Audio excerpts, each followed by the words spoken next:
So this video is another one in my travel tales. This is from my book, Following My Thumb, A Decade of Unabashed Wanderlust. If you're looking for some interesting, fun and exciting reading material, go ahead and check the link down below the video here to the book, available on Amazon.com as both a paperback and an ebook. So this was from my first trip to India in 1999. I've been to India 5 times now. I was just there this past winter for 3 months. So this was December of 1999, and I was on the southwestern coast of India on the Arabian Sea at a rainbow gathering. So it was a small little rainbow gathering, or at least it started off very small, just a few dozen people, and then slowly began to gather more people as it got closer to New Year's Eve, because this was New Year's Eve 1999, so going into Y2K and the whole, sort of uproar about what was going to happen.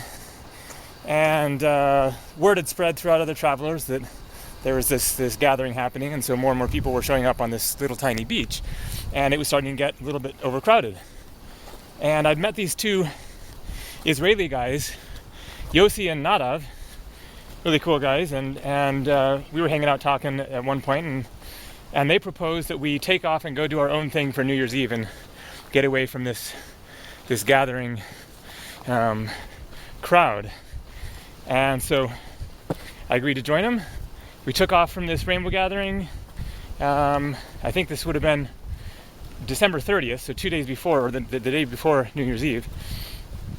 And we take a bus south to another little town south of there, and then take a bus inland. And where we were headed was this kind of obscure area in the Indian jungle that they'd heard about, where there was this little temple off in the jungle that you had to hike out to. And so we planned to head out there and hike into the jungle and spend a couple nights out there. So we bought a bunch of food and everything and a bottle of wine, and we're all set to hike out in this jungle. So the bus that goes inland an hour or two drops us off at the end of this road, where all there is, it's dirt road at that point, and all there is just a little chai shack at this roundabout sort of parking area. Drops us off. It's getting late in the evening at that point, and there we are alone. Nobody else around other than the guy tending to this chai shop, and then there's this trail that just heads off into the jungle. And so we strap on our backpacks, get started hiking, and hike along through the night, or through the evening, and then it finally starts to get dark, and we come across this little gazebo. And so we decide, okay, what the heck, we'll call it good for now, sleep here for the night, at least it's sort of a structure, and then keep hiking in the morning. So we spread our stuff around and get settled in, cook up some food, sleep there for the night, and then get up in the morning and keep hiking, and eventually come across this spot where there's a whole bunch of big rocks and these steep steps that go up. And so we decide to hide our packs there and then just hike up these steep steps just with our day packs. So we hike up, finally find this little temple. It's pretty cool. It's nothing, too remarkable, but there's some spectacular views there. We hang out, have lunch, and then eventually hike back down the stairs, find our backpacks, and then discover that in this area where there's all these big rocks piled up, there's kind of a cave formed by these rocks that are stacked on top of each other, these massive rocks. And so we decide that's a pretty good place to camp for that night. So this is December 31st. We have our bottle of wine. We're going to cook up our best meal and celebrate. And so it's getting in the evening again.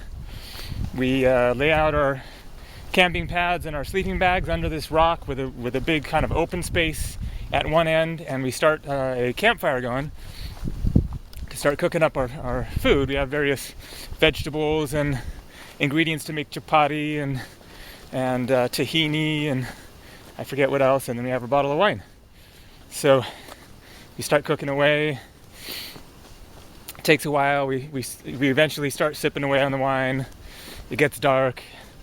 The campfire's, crackling away nicely.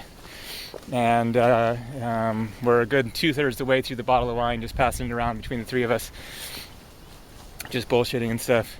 And finally the food is almost done, and we hear these voices coming from the darkness, local voices talking in the local tongue, which this is in South India, and so I think the language is Kannada, as opposed to Hindi is kind of the more well-known Indian language, but that's up in the north.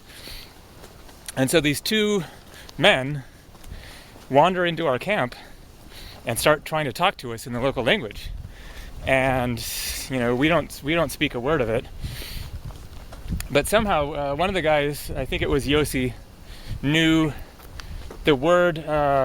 It might have been the word in Hindi for tiger. And these guys had spouted out, one word that they knew in Hindi, that of tiger. And Yossi recognized that, and eventually he was able to sort of piece together that they were warning us that there are tigers in this jungle, and this isn't a good place to be sleeping for the night.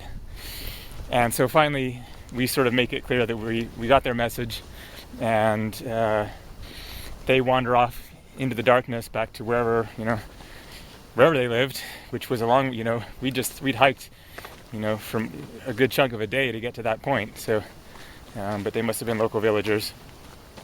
And so we sort of confer together, and we're all a little bit buzzed from the wine, and we're like, shit, now what the hell do we do?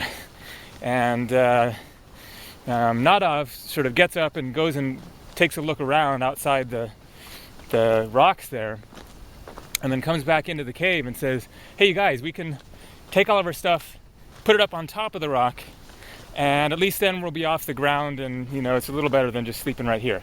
And so we all check it out, and it's like this kind of steep climb up side of the rock. So we figure, well, that should deter some tigers. And so we agree to do that, and pack up our stuff again, and then hand things up this rock, including the full pot of stew that we've made and our bottle of wine and everything. Finally, we get all of our stuff up on top of this rock, and lay out our sleeping bags on the kind of, rough rock, not quite as nice and smooth as the dirt floor of the cave, but it'll work.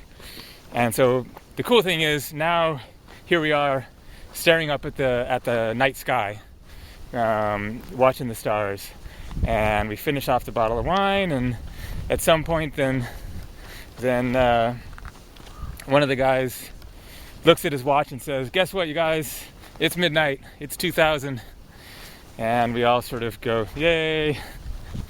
And I end the story by remarking how I see a satellite going across the sky, the blinking, the red light blinking on and off, and that kind of answers my question. Well, I wonder what's going to happen with this whole Y2K thing. And then the satellite goes across the sky, and I'm like, well, I'm guessing things are going to keep on going pretty much as they have been, and not much will happen. And sure enough, that was the case. So there you go. One of these stories in Following My Thumb, A Decade of Unabashed Wanderlust. 26 different travel stories in there from around the world. If you're looking for some good reading material, check the link down below. Thanks for watching. Take care.